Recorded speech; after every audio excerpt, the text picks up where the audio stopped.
Good morning, everyone. This is Luciana Turner of the edition of LT&A Contractor Conversation.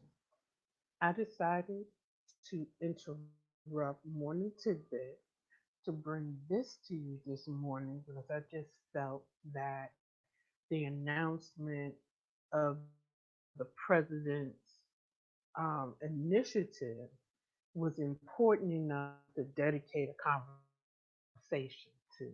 And it was more than I can do justice to in 5 minutes. So here we are.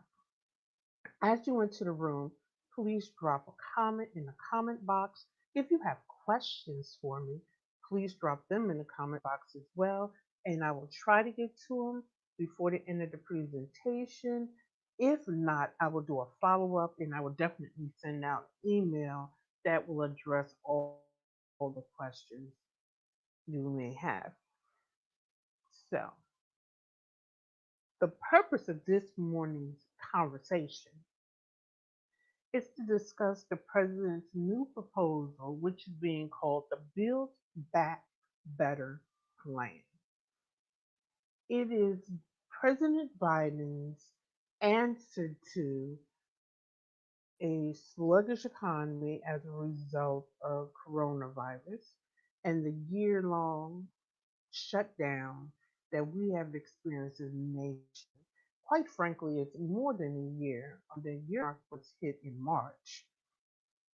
So we're we're tumbling into a second year, and quite frankly, the economy is struggling.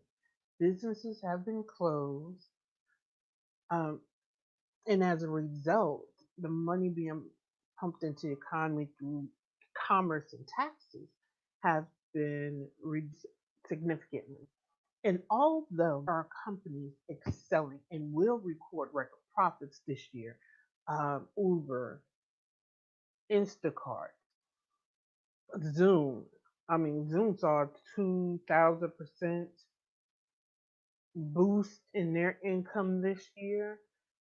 That's amazing. That's ridiculous, but that is amazing. So this is his initiative, and it's being touted as the most aggressive Restore America plan since the institution of Social Security. Um, And President Biden is go big or go home, and he definitely went big with this one. So the initiative is in two parts. One is a social welfare component, and that has a price tag of about $1 trillion, and that is T, capital T trillion. That isn't what we're going to discuss this morning.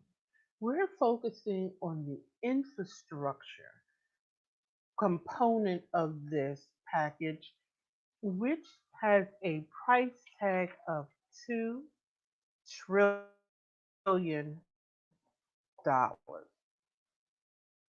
And that's massive.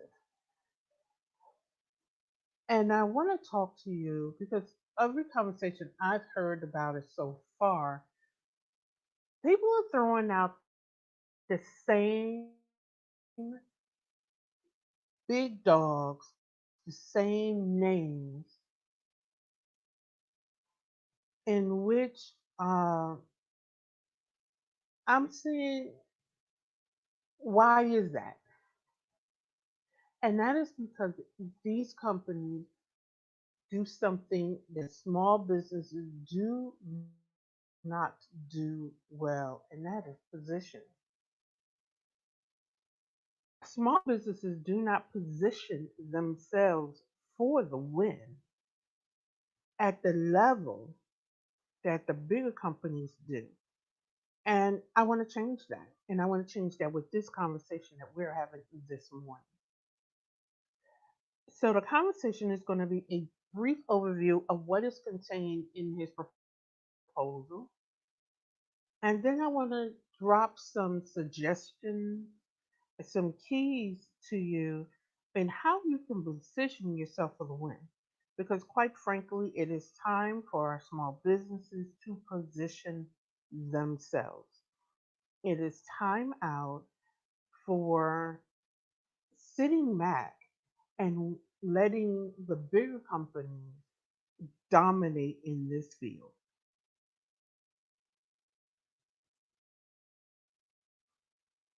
And if you just give me a moment, I'm trying to.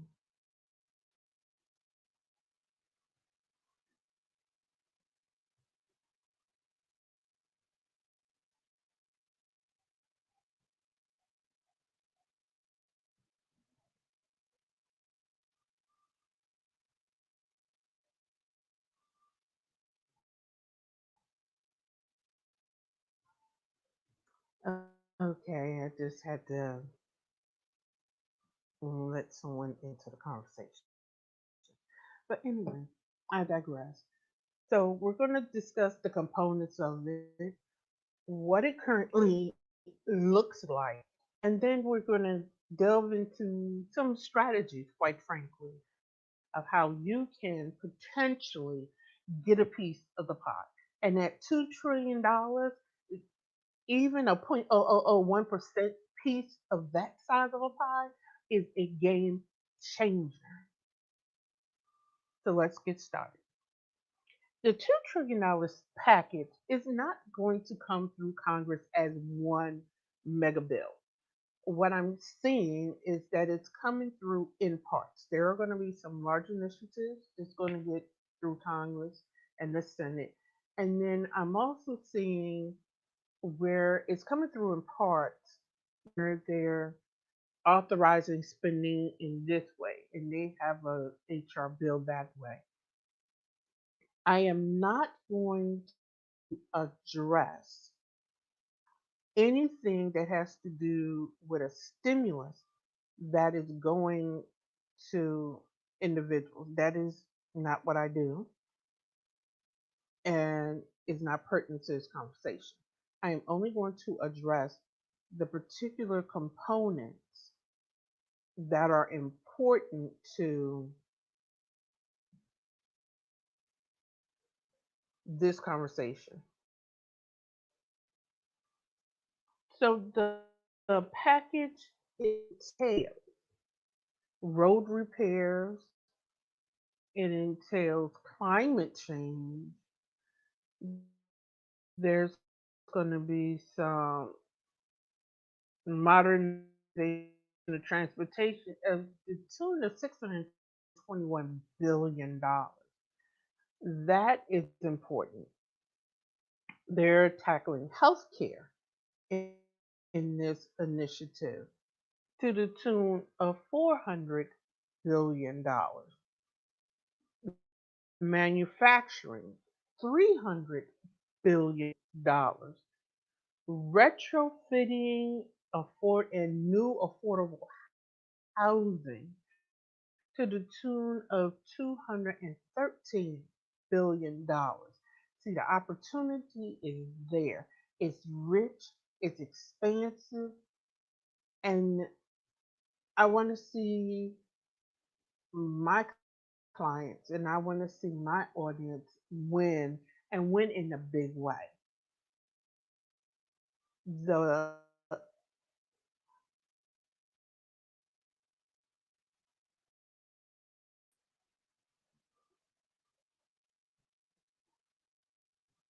the money is there. But let's talk about it. They're replacing lead pipes. So what we're seeing in this initiative is a call to arms to everyone, not just the engineers, not just the construction workers, but we're also seeing electricians being called for. We're seeing plumbers being called for. We're seeing uh, every trade being called forth, bricklayers, cement layers, if you do any type of drywalling, that is what we're seeing with this initiative. Now, will all of it get pushed past? Because the package is so big, even if he only gets a tenth of it passed, a tenth of $2 trillion is still 200 billion. Let's just keep this thing real. And the initiative is going to be through one, government, federal government spending, and two, state level spending. So there's money going to be, and opportunities are going to present themselves on both levels. I just was sat through a conference call where now this is specific to Virginia, but however this initiative is nationwide, where Virginia is pumping money into not only re-upping or renewing its transportation because quite frankly they realize there are too many cars on the road. There's no way to expand 95 any further. So they're going to transportation such as commuter transportation. Well, there's dollars in the construction of the new tracks. There's dollars in the maintenance of the new tracking. There are dollars available in the back end after the construction is over with the upkeep and things of that nature. So that's the state of Virginia. Well, there's an initiative, quite frankly, to connect the entire eastern seaboard. So within 10 years, I believe, with the number they threw out, they're actually anticipating being able to get a train and do a straight through from where you live, America, to New York for a weekend trip, or from where you live, America, to Miami for a weekend trip and never have to put your car on the road. They're tackling climate change from the perspective of increasing rail traffic and decreasing the emissions from automobiles. There's this whole initiative to build 500,000 vehicle recharge stations across this country. Now, I don't know how many electric cars are out on the road, so I'm tossed and driven about this. However, that is a huge opportunity for electricians. Huge. Because, quite frankly, who could put up those stations but electricians who are going to do the wiring to connect those stations to a power source? Electricians. You know, so the opportunities, once again, you're going to hear me say that repeatedly, are endless. There's an initiative through the HBCUs where they're partnering with HBCUs to do research and development. I sat on a conference call last week where they discussed the partnership between business and HBCUs. And I believe one agency that was on the call already has or is going to be approved within the next week. I can't remember.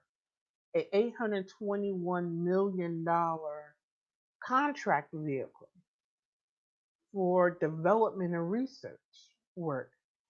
And if you all you have to do to get a part of that contract is essentially join that consortium. And I was just like, wow, that's amazing. But how many people knew about it?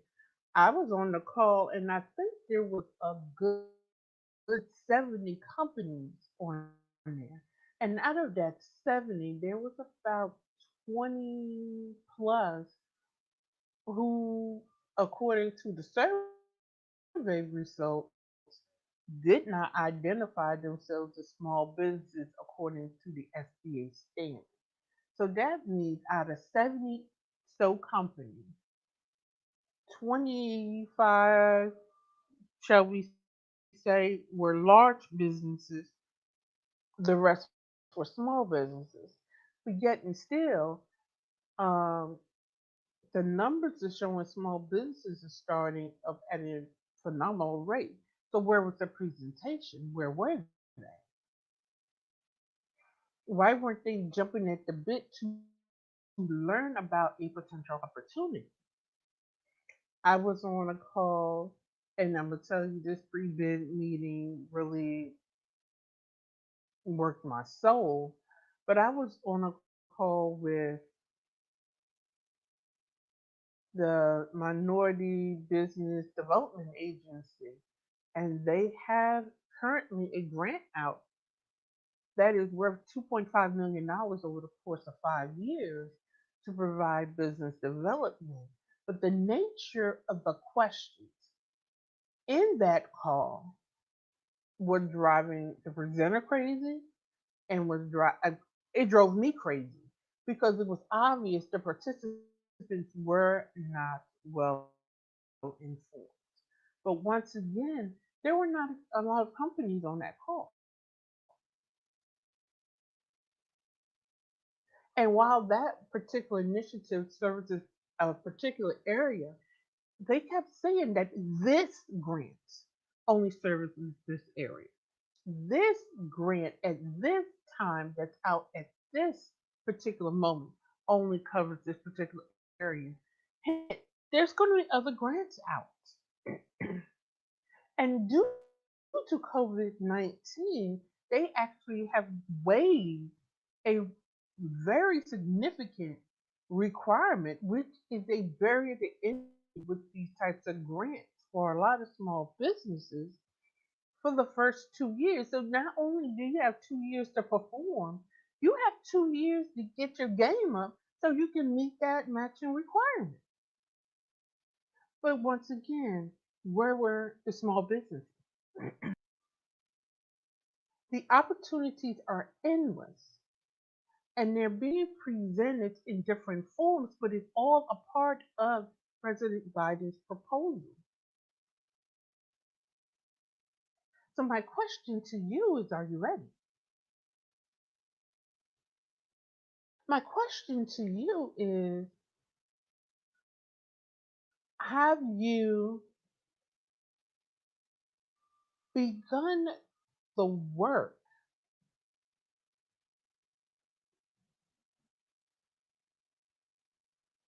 to position yourself?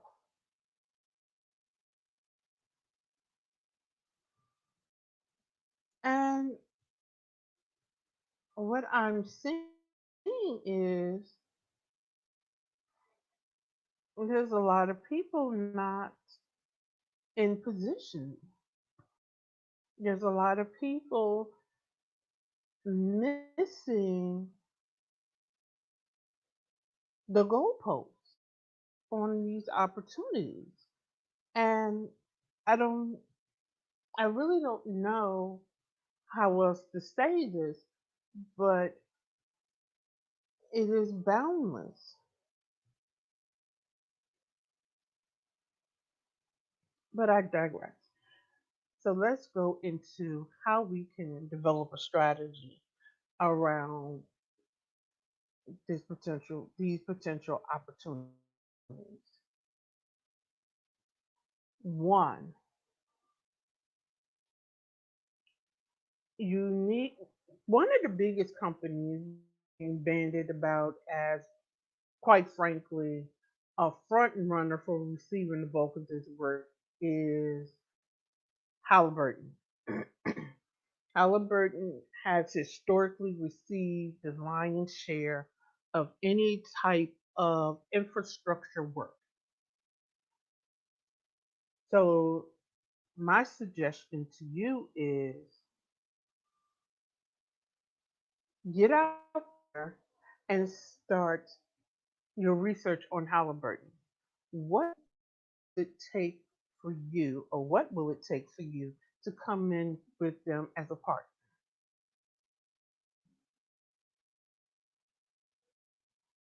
What does partnering with Halliburton look like? Halliburton will be um, hosting a couple of subcontractor events and be in the room. Be in the room with your capability statement, be in the room with your, I hate the term elevator pitch, so you're going to hear me kind of stray away from that terminology. So be prepared. When you're meeting with these companies, I'm going to tell you right now the initial meeting at networking events and such will only be about 3 minutes. They run these events, excuse me, they run these events like speed dating. So you're going to have to get in, sit down, make an impression within 3 minutes, be able to send a digitized version of your capability statement and any type of company materials to the presenter. Some of them will take a hard copy on site, some of them won't. Now, we're still in the days of COVID, so there are not a lot of face to face events yet. There are face to face events coming towards the later portion of this year. However, there's a lot going on via Zoom. So I would say get in there, attend these Zoom events, be proactive. If you cannot attend and be present full time, I would suggest either hiring an assistant, and if you're not in a position to hire somebody, and we're going to talk about that a little later, I would suggest tapping into your untapped resources. You would be surprised by the people in your network who would be willing to sit in on a business meeting on your behalf to obtain the information. Some of these sessions, all you have to do is sign up for it, and they will send you the recording after it's done. So you don't always have to be present if you're so happen to be a paranelpreneur, which is working a full-time job and you're setting up your business. And that is difficult. I did it for a number of years. I understand the time constraints around that. And then if you have family, yeah, we've really maxed out time. But when you come across these events, sign up. They will send you the recording. And what I'm also seeing is they're sending you the contact information for the presenters. Now, what I'm not going to tell you to do is just get that contact information and spam them. No, actually watch the recording. Listen to what they're telling you because it's the key information for how to get in the door. This whole I'm a mass email or blanket email everybody the same thing does not work, especially in government contracts. Because if you're sending me an email telling me about your administrative services, but what I am looking for are IT related services, I have not only not read your information, I have deleted it. So come from the position of this is what they're saying they're looking for. These are the services they offer. How can I position myself? Even if you do not provide direct on services, there is a such thing as corollary services. Everybody needs a project manager. Everybody needs a business analyst, financial analyst, some type of analyst. So why, whereas this may be an IT firm you're reaching out to, and I just used as the example because I just got finished talking about IT. But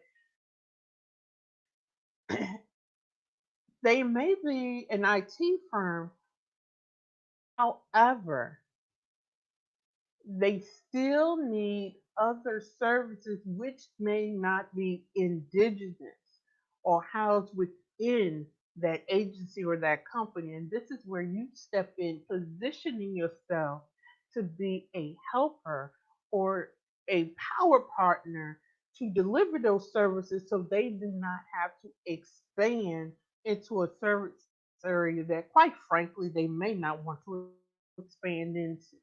That is the purpose of subcontracting. Subcontracting, reaching out to subcontractors is basically saying, I do X. I'm not doing this other stuff. So let me partner with another company that provides those services, and then I can wrap it into my proposal as the prime to the government. And don't let anyone tell you differently. Subcontracting is one of the best ways to break into government contracts. I remember in corporate, my first year in government contracting, I saw subcontractors working on projects to the tune of $300 million a year, and they were subs. They didn't prime on anything. Their whole business model was, I'm going to provide the services that the bigger companies do not wish to provide. And I don't know about anybody else, $300 million company sounds nice to me. And the companies that were able to scale to that level is because they knew how to network, they knew how to spot opportunities, they knew how to stay ever present. Our president,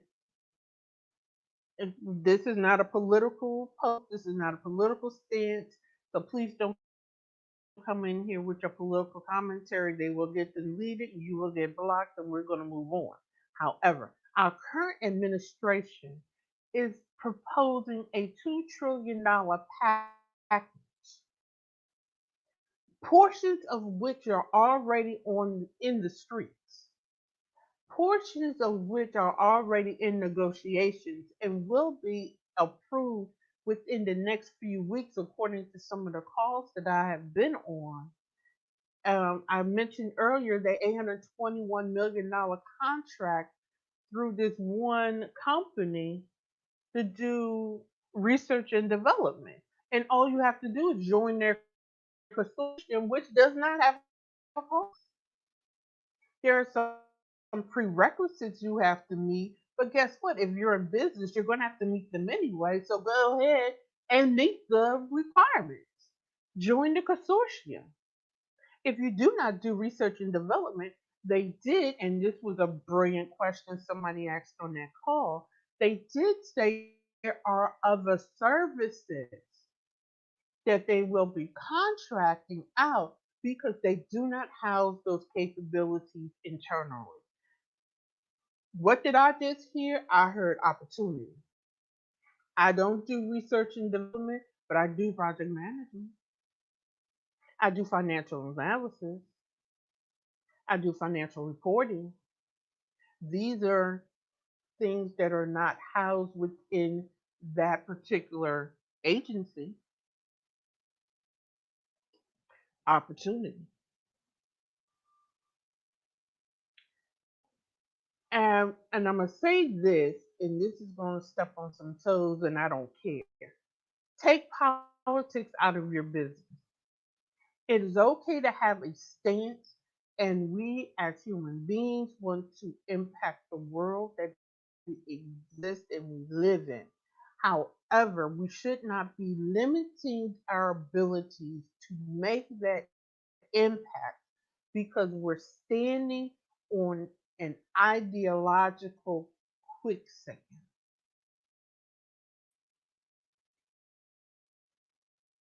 You may not like the current administration, you may not have liked the last one.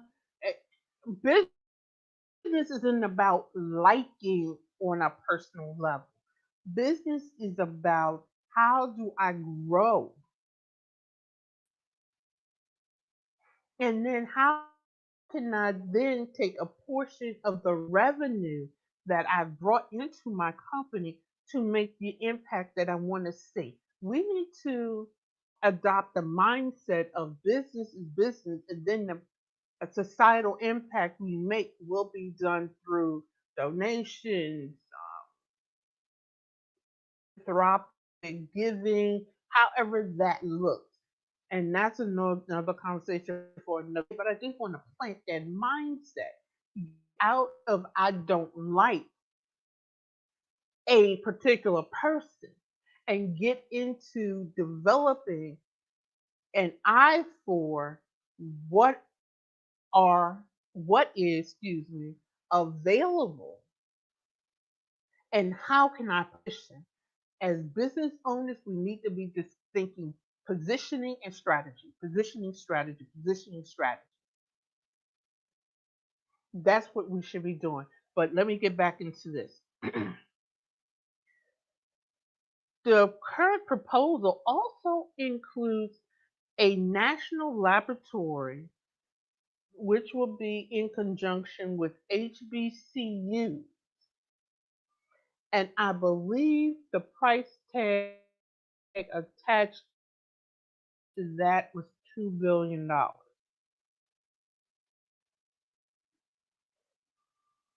That's that's something. If your company provides or specializes in climate control or climate change of any way, shape, or form, if you do the research and development piece, if you're one of those companies that provide clean energy, well, there's $20 billion dedicated towards getting us off of the current energy model into low carbon force energy.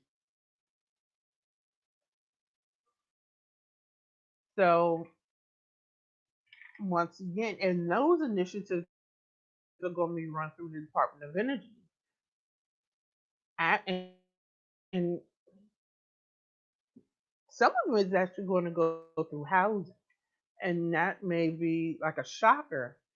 However, with the 200 so $1 billion that's being dedicated to retrofitting and the creation of affordable housing, we also have to keep in mind that also includes reducing emissions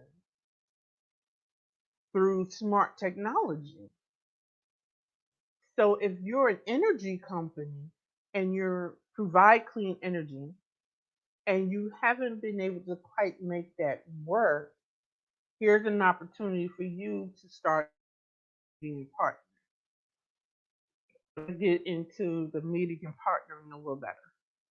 So, as I said earlier, these initiatives will result in dollars being allocated to the states and contracts being run on the federal level. Now, states have historically received government money and, quite frankly, hoarded them like pack rats. This is why we want to get in early.